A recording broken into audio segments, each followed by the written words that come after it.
College days లో నువ్వు కూడా అలాగా అందంగా ఉండేదానివా అమ్మా? నేను అందంగానే ఉండేదాన్నే, కానీ నీలా కాదు. Emotional damage. షట్, ఇంత జరగక ఇక్కడ అస్సలు ఉండకూడదు. ప్రియా, ఏంటమ్మా?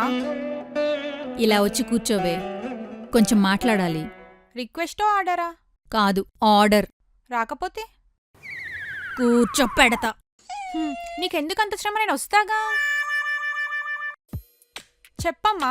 ప్రియా, ఇప్పుడేం చేద్దామనుకుంటున్నావే?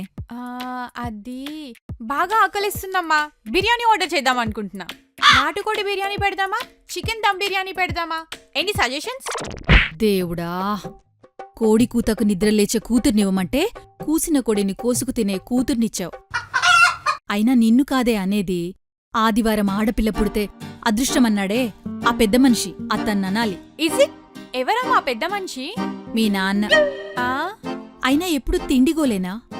బీటెక్ అయిపోయింది, దాని తర్వాత నెక్స్ట్ ఏం చేద్దామనుకుంటున్నావని అడుగుతున్నా. ఎంటెక్ చేద్దాం అనుకుంటున్నానమ్మా. కొడితే చంప పగులుతుంది. బీటెక్లో అన్ని సప్లీస్ రాశాక ఇంకా ఎంటెక్ చేస్తావా?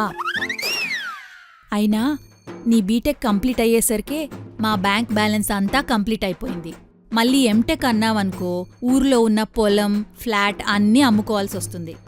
సారీ బేబీ, ఇప్పుడు నీ మీద అంత ఇన్వెస్ట్ చేసే ఇంట్రెస్ట్ మాకు లేదు. అయితే నేను జాబ్ చేస్తానమ్మా. జాబా? ఏం జాబు? సాఫ్ట్వేర్. సాఫ్ట్వేరా? What is database? చదివానమ్మా, కానీ సడన్ గా అంటే గుర్తు రావట్లే. చూసావా, అది నీ రేంజ్. ఈ బ్రెయిన్ వేసుకొని సాఫ్ట్వేర్ కాదు కదా, కాల్ సెంటర్ కూడా వెళ్ళలేవు. అయితే బిజినెస్ చేస్తా అమ్మా. Nice idea. కాకపోతే ఆల్రెడీ మన వీధిలో ఆకుకూరల బండుంది, అరటి పండ్ల బండుంది. మళ్ళీ ఏం పెడతావని ఆలోచిస్తున్నా. నీ ఇంటెలిజెన్స్ కి ఇడ్లీ బండి కరెక్టే. అమ్మా, నువ్వేమో ఇడ్లీ వేస్తా ఉండు, మీ నానేమో చట్నీ వేస్తారు. అమ్మా, యువర్ ఇన్సల్టింగ్ మీ అమ్మా. ఇస్తరాకుల కట్టేం కాదు, ఏదైనా తీసుకురావే అని షాప్ పంపిస్తే చిల్లర తీసుకురావడం చేతకాదు, బిజినెస్ పెడుతుందట. అయితే నేను చెఫ్ అవుతానమ్మా. నువ్వు వండింది నువ్వే తినవు, ఇంకా జనాలకేం పెడతావే? ఏదైనా ఫుడ్ పాయిజన్ అయిందనుకో, పోలీస్ వాళ్ళు తీసుకెళ్లి బొక్కలో వేస్తారు. అయితే మార్కెటింగ్ చేసి మనీ ఏం చేస్తా అమ్మా? వెజిటేబుల్ మార్కెట్కి ఎలా వెళ్లాలో తెలీదు, నువ్వు మార్కెటింగ్ చేస్తావా? కూడా కరెక్టే.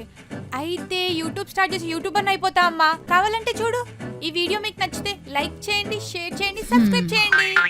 ఇలా అడిగితే నేనే సబ్స్క్రైబ్ చేసుకోను, ఇంకా ఆడియన్స్ ఏం చేసుకుంటారు?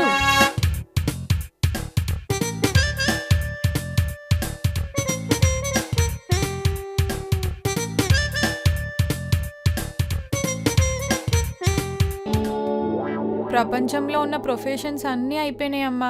ఇంకా మిగిలింది ఒకే ఒకటి, పెళ్ళి చేసేయండి, అది కూడా. ఇదిగోవే, ఈ అబ్బాయిని చూసి చెప్పు, నాకు మీ నాన్నకు బాగా నచ్చాడు, నువ్వు ఓకే అంటే పెళ్లి చూపులు పెట్టేద్దాం. అమ్మా, నువ్వు నాకు పెళ్లి చేయాలన్నప్పుడు డైరెక్ట్ గా నన్నే అడగొచ్చుగా. ఇండియన్ పేరెంట్స్ అంతేనే, ఆప్షన్స్ ఇచ్చినట్టే ఇస్తాం, కానీ ఇవ్వం. నా తప్పేమీ లేదు. చేసేయండి అమ్మా, చేసేయండి. పెళ్లి చేసి ఏ అమెరికాకో ఆస్ట్రేలియాకో పంపేయండి. అంత సీన్ లేదు, అబ్బాయిది మన ఊరే, పక్క వీధిలో ఉంటాడు. నీకు ఓకే అయితే మన అపార్ట్మెంట్స్లోనే ఒక ఫ్లాట్లో ఉందిరుగాని పెళ్ళయ్యాక. పెళ్లి చేసుకుని పారిపోదాం అనుకున్నానమ్మా, కనీసం ఆప్షన్ కూడా లేదా నాకు. అబ్బాయి ఫోటో చూసి చెప్పవే ఆ మాట. ఎందుకమ్మా, నచ్చలేదన్నా ఎలాగో కన్విన్స్ చేసి చేసేస్తారుగా. అయినా మీ పేరెంట్స్కి ఎప్పుడు అమ్మాయి బరువేగా, బాధ్యత అనే పేరుతో వదిలించేసుకోండి. చాలా తప్పుగా మాట్లాడుతున్నావు ప్రియా. పేరెంట్స్కి పిల్లలెప్పుడూ బరువు కాదే. పేరెంట్స్ పిల్లలకి పెళ్లి చేసేది లైఫ్ లాంగ్ పోషించలేకో, కాపాడుకోలేకో కాదే, లైఫ్ లాంగ్ వాళ్లతో తోడుండలేక.